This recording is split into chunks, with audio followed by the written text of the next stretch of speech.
Okay, so let's get into the knives specifically. First and foremost, make sure that you have some kind of a block divider, drawer divider. Maybe it's even some of these sleeves that can cover your blades, just to make sure that you keep your hands, your fingers safe when you reach into drawers, that you're not getting cut. Now, if you have the knife blocks that sit up on top of your countertop, that obviously helps too, as it keeps the knives away from other utensils you might be using in the kitchens. This is what we have in our drawers for our chef knife and our paring knife, and then our serrated bread knives, we have the sleeves that cover those, so it keeps us a lot safer when we're trying to get equipment out. So let's talk about some of this specific equipment. So first and foremost, we've got the peeler, and this will be something that we use when working with our apples on our knife skills day. What you'll notice with this one is that it has serrated teeth. I personally love the serrated teeth or the serrated edge on the inside of the peeler. What I have found is that they stay sharper longer, because ones that I've had before that have the smooth edge on the inside, they can dull down very quick, and there's no real good way to get in there and sharpen those edges. So just having the serrated teeth, it just tends to last a little bit longer in the kitchen. But here's the thing, you do you, whatever your preference is, then that's what you should have in your kitchen.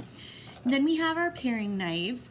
These are going to be good for any kind of small cuts that we do, any little garnishing work, small slices, small chops, small dices, especially if you take Culinary 2 or into the Pro Start classes, you'll find that you can use that knife for any of those finer cuts that you would be asked to do.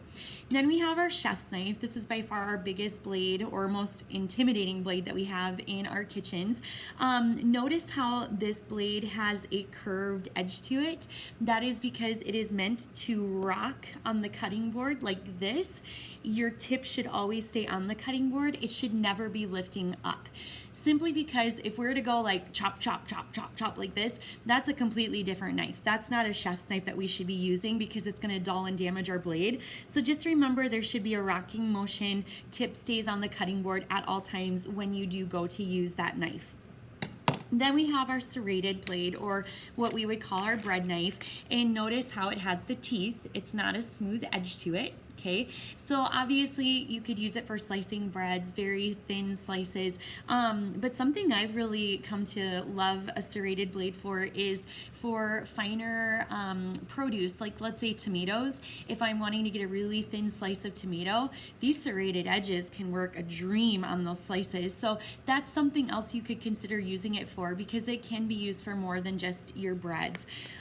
So those are some knives that we have in the kitchen. What we're gonna do next is we'll go through the knife skills that you will be demonstrating for me when you go back to the kitchens working with your apples.